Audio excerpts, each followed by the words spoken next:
Om Swastiastu. Assalamualaikum warahmatullahi wabarakatuh. Shalom Namo Buddhaya. Salam sejahtera untuk kita semua. Halo semuanya, perkenalkan kami dari kelompok 2 pada kesempatan kali ini akan membahas materi mengenai teori barang publik. Sebelumnya, izinkan kami untuk memperkenalkan anggota dari kelompok kami, yakni yang pertama ada Nimputu Intan Febriani dengan absen 8, kemudian ada Katerina Natalia Adinda Widya Putri dengan absen 9, kemudian ada Michelle Putri Baswara dengan absen 10, kemudian ada Tristia Izatunisa Azara Insan Putri dengan absen 11, kemudian ada Igusti Ayu Agung Wulan Ardia Paramita dengan absen 12, kemudian ada Sydney Saneta dengan absen 13, dan saya sendiri Ana Agung Mirakrana Dewi dengan absen 14. Pada kesempatan kali ini kami akan membahas 3 submateri, yakni yang pertama mengenai efisiensi konsumsi, yang kedua ada efisiensi produsen, dan yang terakhir ada kriteria dari kompensasi. Sebelum kita masuk materi, ada salah satu penjelasan yang cukup awal mengenai barang publik yang dikemukakan oleh Paul A. Samuelson, di mana dalam tulisannya yang berjudul The Pure Theory of Public Expenditure pada Review of Economics of Statistics pada tahun 1954. Dalam tulisannya tersebut, Samuelson menyatakan bahwa goods which all enjoy in common in the sense that its individual consumption of such a good leads to not the subtraction from any other individual's consumption of that good.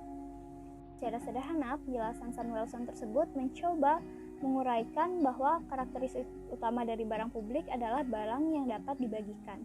Artinya, barang publik merupakan barang yang tersedia untuk semua orang dan bersifat non-eksklusif. Dengan kata lain, tidak ada persaingan yang terjadi di antara aktor-aktor yang mencoba untuk mengakses barang publik tersebut. Lebih jauh dalam tulisannya tersebut diuraikan bahwa barang publik dibayar atau disediakan melalui hasil pungutan pajak dan pinjaman yang dilakukan oleh pemerintah. Selain itu, harganya bisa dinyatakan dalam tingkat pajak yang diperlukan untuk membiayai produksi barang-barang tersebut. Sedangkan barang privat dibayar melalui sistem harga yang berlaku di pasar. Baik, di sini saya akan melanjutkan materi mengenai efisiensi konsumen. Efisiensi konsumen merupakan alokasi barang konsumsi di antara konsumen.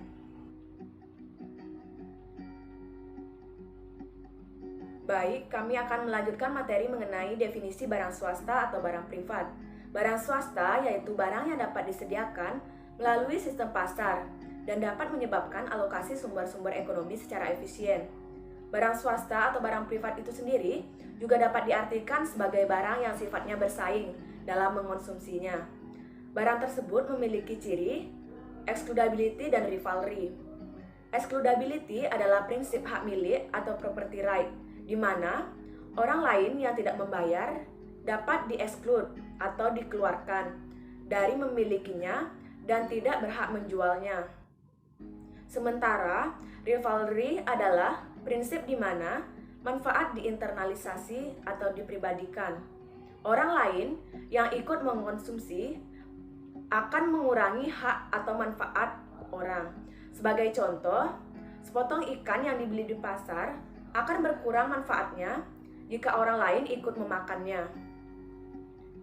Semua barang yang bersifat swasta, yaitu bersifat excludability dan rivalry, dapat disediakan di pasar. Barang-barang ini dapat mewujudkan harga, yaitu berasal dari tarik-menarik kepentingan konsumen dan produsen. Jika barang-barang ini disediakan oleh banyak produsen, maka produsen akan ditekan oleh kompetisi dan menawarkan harga yang serendah mungkin. Harga sudah tepat jika besarnya sama dengan biaya marginal untuk menghasilkannya.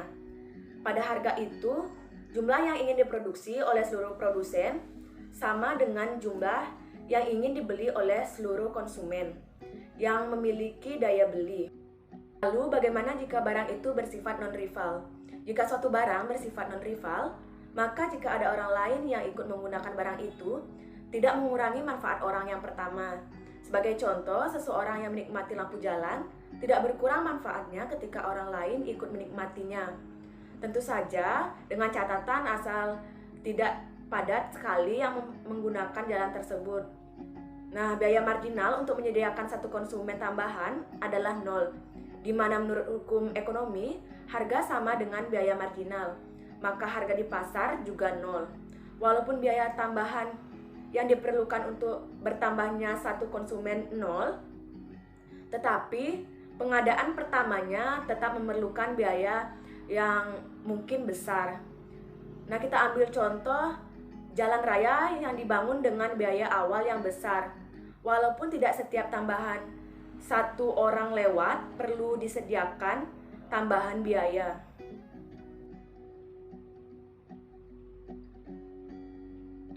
Nah, materi yang selanjutnya yaitu efisiensi konsumen.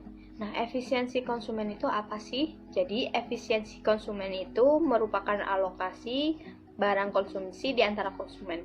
Nah, di dalam analisis efisiensi konsumen ini terdapat beberapa asumsi yang digunakan untuk mempermudah analisis. Yang pertama yaitu, di dalam masyarakat itu hanya terdapat dua konsumen, di mana konsumen A dan konsumen B. Yang kedua itu hanya ada dua barang swasta yang tersedia, misalnya makanan dan pakaian. Dan yang terakhir, distribusi pendapatan itu sudah tertentu. Nah, di sini terdapat gambar, di mana gambar di sebelah kiri ini merupakan kurva indifference bagi konsumen A, sementara yang sebelah kanan itu adalah kurva indifference bagi konsumen B.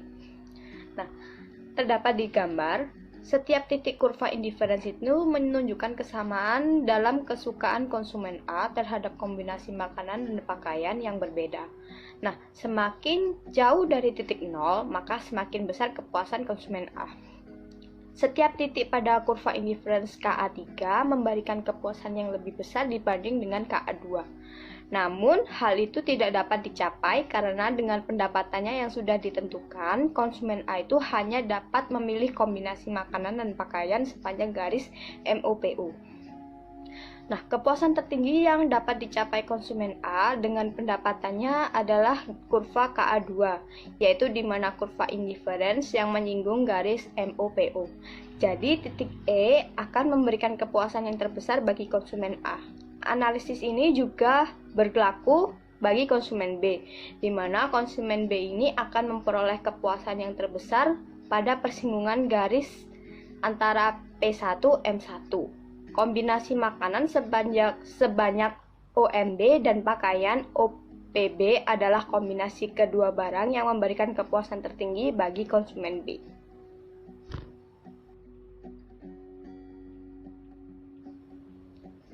Nah, selanjutnya yaitu menganalisis alokasi makanan dan pakaian yang didapat oleh masing-masing konsumen.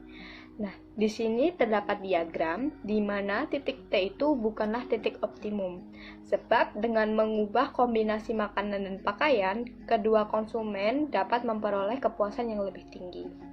Nah, pada titik D, konsumen A mempunyai lebih sedikit pakaian dan lebih banyak makanan dibandingkan dengan titik T. Namun, kepuasan konsumen A di titik D terletak pada kurva indifference yang lebih tinggi. Nah, titik D dan F adalah titik optimum. Arah perpindahan posisi kedua konsumen tergantung pada kekuatan masing-masing konsumen. Apabila konsumen A lebih kuat dari konsumen B, maka konsumen A dapat meningkatkan kepuasannya sampai titik D tersebut tercapai, di mana usaha A untuk meningkatkan kepuasan tersebut tanpa merugikan konsumen B, karena konsumen B tidak merubah tingkat kepuasannya.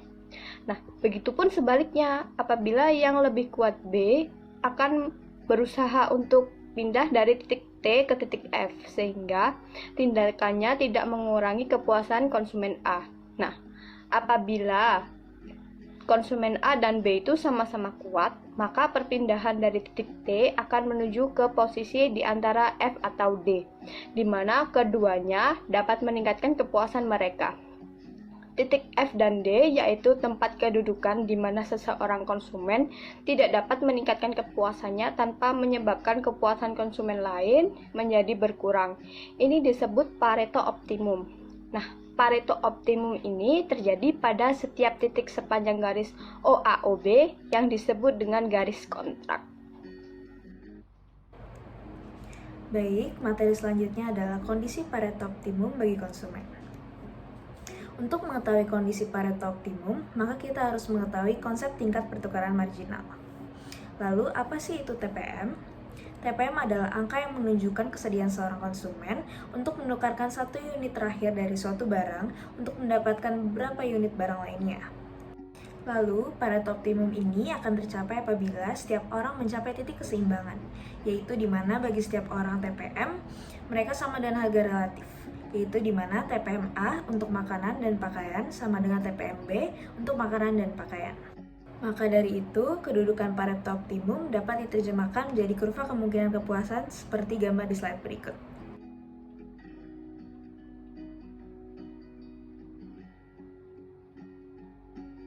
Dengan mulai dari titik T, kita akan memperoleh suatu kurva kemungkinan kepuasan. Kalau kita memilih titik Pareto non-optimal lainnya, maka kita akan memperoleh suatu kurva kemungkinan konsumsi.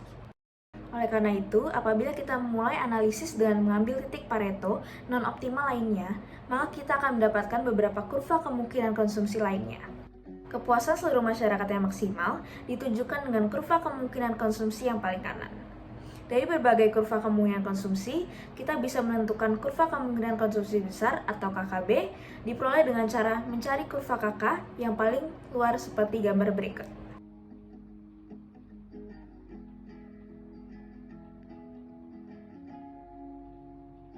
Lalu materi selanjutnya ada efisiensi produsen. Efisiensi produsen dapat juga dipergunakan menganalisis efisiensi produksi analisa Pareto. Kita anggap bahwa dalam perekonomian hanya terdapat dua orang produsen yang menghasilkan dua jenis barang, yaitu X dan Y, serta hanya menggunakan dua jenis faktor produksi, yaitu tanah T dan tenaga kerja atau B. Selanjutnya, kurva-kurva kemungkinan konsumsi besar. Diagram 2.5.B seperti gambar berikut menunjukkan kurva hasil fisik total dari penggunaan satu jenis faktor produksi.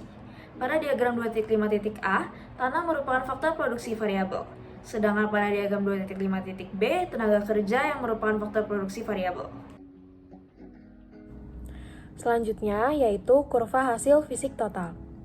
Kurva hasil fisik total menunjukkan hasil produksi apabila produsen menggunakan.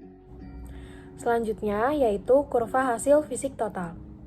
Kurva hasil fisik total menunjukkan hasil produksi apabila produsen menggunakan tambahan satu faktor produksi dengan asumsi penggunaan faktor produksi lainnya tidak berubah. Maka dari faktor produksi yang tetap ini menunjukkan bahwa hasil fisik total merupakan analisis jangka pendek. Tingkat produksi pada diagram 2.6 dapat dicapai dengan menggunakan tanah sebanyak T1 unit dan tenaga kerja sebanyak B1 unit, yang ditunjukkan pada diagram 2.7 di bawah ini. Kurva produksi sama. Diagram 2.7 menunjukkan kurva produksi sama. Kurva produksi sama ini isokuan, yaitu tempat kedudukan dari kombinasi penggunaan tanah dan tenaga kerja yang memberikan hasil yang sama. Dari diagram di atas juga menunjukkan penggunaan tanah sebanyak T1 unit dan tenaga kerja sebanyak B1. Akan tetapi, dapat diketahui pula bahwa tingkat produksi H1 tidak hanya dapat dicapai dengan kombinasi tenaga kerja dan tanah sebanyak T1, B1, tetapi juga dengan kombinasi T2 dan B2, T3 dan B3. Jumlah tenaga yang digunakan dan tingkat produksi yang dicapai ditentukan oleh besarnya dana yang tersedia, harga dari tanah, dan upah kerja. Kurva anggaran. Kurva anggaran T1 dan B1 pada diagram 2.8 adalah kombinasi dari tanah dan tenaga kerja yang dapat diperoleh dengan sejumlah anggaran tertentu. Dan apabila dananya semakin besar, kurva anggaran T1 B1 akan bergeser sejajar ke kanan, yaitu T2 B2. Sedangkan dana yang lebih kecil akan menggeser T1 B1 ke kiri, yaitu T3 B3. Dengan asumsi sewa tanah dan upah tenaga kerja tidak mengalami perubahan. Apabila harga salah satu input mengalami perubahan, naik atau turun, maka kurva anggaran akan berputar ke bawah atau ke atas, tergantung harga input mana yang berubah. Kurva keseimbangan produsen.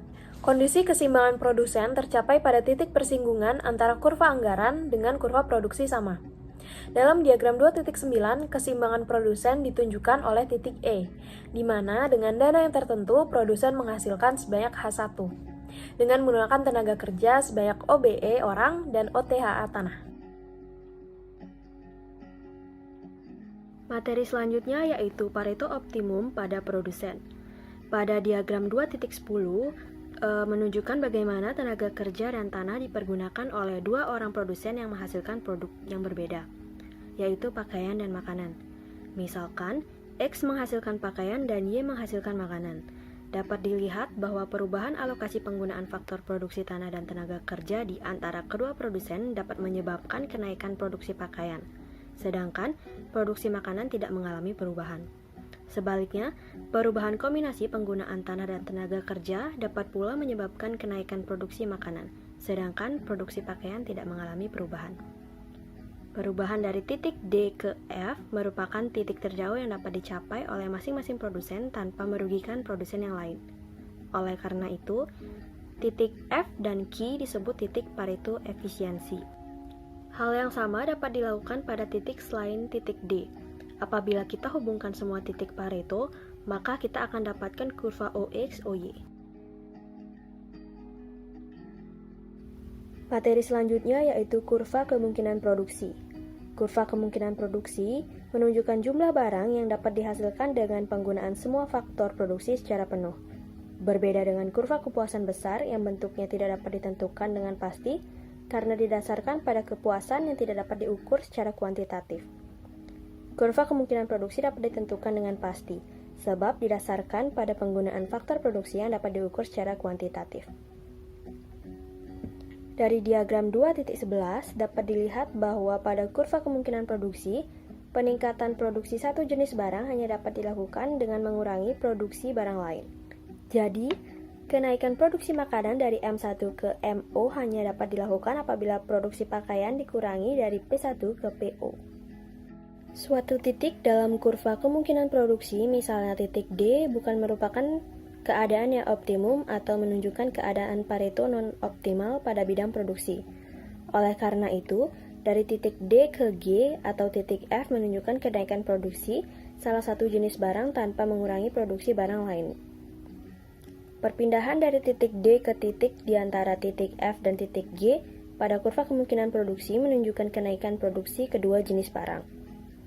Jadi, dari segi produsen, pada pasar persaingan sempurna, sistem harga akan menyebabkan terjadinya alokasi penggunaan sumber-sumber yang efisien dan juga barang yang dapat diproduksi akan dihasilkan secara maksimum pada kurva keseimbangan produksi. Materi selanjutnya adalah alokasi optimum produsen dan konsumen. Analisis selanjutnya adalah bagaimana sistem pasar persaingan sempurna dapat menentukan berapa jumlah barang yang dihasilkan produsen dan bagaimana kedua barang tersebut didistribusikan di antara para konsumen. Jumlah barang yang diproduksikan tergantung oleh harga kedua barang tersebut. Semakin mahal harga suatu barang, semakin banyak pula jumlah yang dihasilkan. Semakin murah harga suatu barang, semakin sedikit pula jumlah yang diproduksikan. Misalkan harga makanan adalah PM dan harga pakaian adalah PP yang pada pasar persaingan sempurna ditentukan secara eksogen sehingga merupakan data bagi produsen maupun konsumen. Rasio harga PM per PP menyebabkan jumlah makanan yang dihasilkan oleh OA M1 dan pakaian sebanyak OA P1 pada diagram 2.12. Jumlah makanan dan pakaian yang dihasilkan tersebut harus didistribusikan di antara konsumen yang ada. Jadi selanjutnya adalah kriteria kompensasi. Adanya pasar persaingan sempurna akan menyebabkan terjadinya Pareto optimum bagi konsumen dan produsen. Dalam hal ini, setiap perubahan dari kondisi Pareto optimum tersebut akan menyebabkan inefisiensi alokasi sumber-sumber ekonomi. Definisi Pareto sangat sempit, karena setiap perubahan pasti ada pihak yang untung dan ada pihak yang rugi. Oleh karena itu, Kaldor dan Hicks menyatakan bahwa setiap perubahan tetap akan meningkatkan kesejahteraan masyarakat apabila pihak yang dirugikan dapat memperoleh kompensasi atas kerugiannya tersebut. Sehingga, ia berada pada tingkat kepuasan yang sama, sementara pihak yang untung mengalami kenaikan kesejahteraan. Inilah yang disebut dengan kriteria Kaldor-Hicks, yang mana suatu alokasi sumber ekonomi baik bagi seluruh masyarakat apabila pihak yang diuntungkan dapat memberikan kompensasi kepada pihak yang dirugikan dan tetap lebih baik keadaannya pada situasi sebelum alokasi sumber ekonomi tersebut. Skitovsky kemudian menyatakan bahwa sebaliknya dapat terjadi juga, yaitu pihak yang dirugikan oleh suatu alokasi sumber ekonomi dapat membayar kepada pihak yang diuntungkan dengan perubahan tersebut agar tidak melakukan perubahan. Gorman menyatakan bahwa kriteria Skitovsky tersebut dapat menimbulkan inkonsistensi. Misalnya, terdapat 4 kemungkinan alokasi sumber ekonomi, yaitu A, B, C, dan D, yang dibandingkan secara berpasangan. Maka, kriteria Skitovsky dapat menimbulkan kesimpulan bahwa A lebih baik dari B, B lebih baik dari C, C lebih baik dari D, dan D lebih baik daripada A. Kesimpulan tersebut tidak menjadi konsisten sebab seharusnya A lebih baik dari D, bukannya D lebih baik dari A. Oleh karena itu, kriteria kompensasi dalam prakteknya tidak dapat banyak berguna.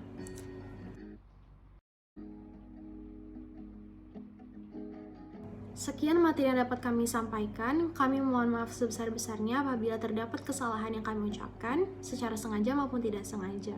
Untuk itu, terima kasih Bapak dosen dan teman-teman yang sudah menyaksikan. Terima kasih, sampai jumpa.